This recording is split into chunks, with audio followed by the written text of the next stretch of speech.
This is Jerusalem, divided between Arab and Israeli. On the right is the Garden of Gethsemane. It looks peaceful, but the tension we saw last week is repeated here. Near Jerusalem, barbed wire divides a village, and armed police are on patrol.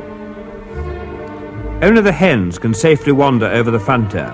Human beings must stay put. Relatives and friends may not visit each other. This old Arab's house is in the Jordan half of the village, but over there is the orchard he owns. It's now in Israel. He's not been in it for 8 years.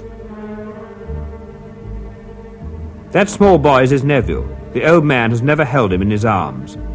These Arabs are living in what was the Jewish quarter of the old city. The Jews were driven out in the Arab-Israeli war. But a far greater loss to the Jews was the Wailing Wall, all that's left of Solomon's temple. Jews have prayed here for 2,000 years. Now they want it back. In the old citadel, soldiers of the famous Arab Legion are always on guard against surprise attacks from Israel. Of all the Arab armies, this is the only first-class fighting force. Now come with me and look down from the citadel into Jewish territory. That building is a Jewish post. Now cross the frontier, and here we are in the same Jewish post looking at the citadel. In this post, only 20 yards separate the two armies. Anything I said to the Israelis here could be overheard by the Arabs. Israel has more trained soldiers than all the Arab countries put together, and they're good, even though they've now got less modern equipment than Egypt. Behind the lines in the Israeli half of Jerusalem, I found a greater urge for peace than I did among the Arabs. I have no feelings of hatred towards them, except that I would very much like to see peace. As an Israeli housewife and mother of a child who lives 200 meters from the border, I think it's very important to live in peace with your neighbors. This is the palace of the King of Jordan. Inside the palace, I talked to 20-year-old King Hussein. His grandfather, King Abdullah, was assassinated in 1951 because he was trying to get a peace with Israel. On what sort of conditions, Your Majesty, do you think it would be possible to have a peace with Israel? I think a peace settlement with Israel can only be hoped to be brought about is when Israel starts to feel and believe that there are the Arab rights in Palestine. Back to Egypt to talk to Colonel Nasser, Egypt's prime minister, who helped throw Farouk out of his palace. As later on in Israel, I also interviewed their prime minister. I've put their answers together. First, Colonel Nasser. What do you think are the prospects of tension being reduced in the Middle East? Really, it depends completely on the Israeli attitude. If they continue to adopt their hostility and their hostile policy, I think the tension will continue. Mr. Ben-Gurion said one time that he wants to force a peace, to force settlement. As I can understand, to force a thing must be by strength, must be by war. As long as they are adopting this policy, there will be no easing of the tension in this area. I'm sitting with Mr. David Ben-Gurion, the Prime Minister of Israel. Prime Minister, what is the present attitude of Israel towards Egypt and the Arab countries? The same as it was all the time after we defeated the invading Arab armies in Palestine. And that is peace and cooperation between us and our neighbors for the mutual benefit of all the peoples in the Middle East.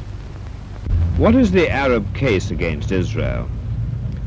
Really, the Arab case is the case of Palestinians, the case of human rights, the case of those people who were driven out of their land, of their motherland, to be refugees in the other Arab countries. This is really what we feel is the most important problem. We have two problems: the problem of the refugees, the 1 million refugees, and the problem of the frontiers.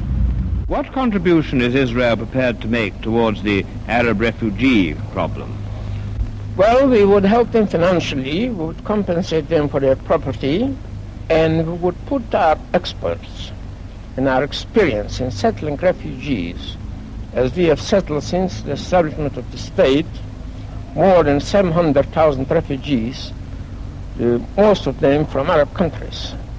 We will put all our experience at the disposal of the Arab countries to settling Arab refugees in their countries.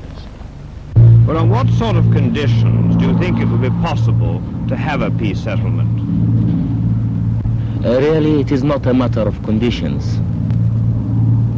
The United Nations have decided a solution about the Palestinian problem. If these resolutions can be put into effect, I think this will ease the tension in this area. But didn't that include an Arab state inside Palestine, a new Arab state? Yes. But would that still be acceptable to the Arab countries? This is what all the Arab countries have asked. In Bandung Conference, for instance, we asked the Arab countries, and the Asian African Conference asked to put into effect the United Nations resolutions. But as it stood? Yes. Well, on what sort of conditions do you think it would be possible to get a peace settlement?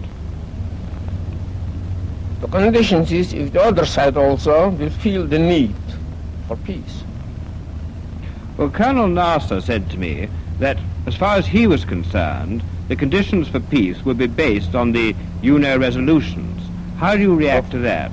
You mean UNO resolutions of 47? Yes. Well, those resolutions were not only opposed by all the Arab states in Egypt, for they were violated, and the Egyptian armies, together with other Arab armies, invaded Israel at the day it was established. And as we cannot bring back all our dead sons and daughters who died in that war of independence, that resolution cannot be brought back. The peace must be made on the status quo.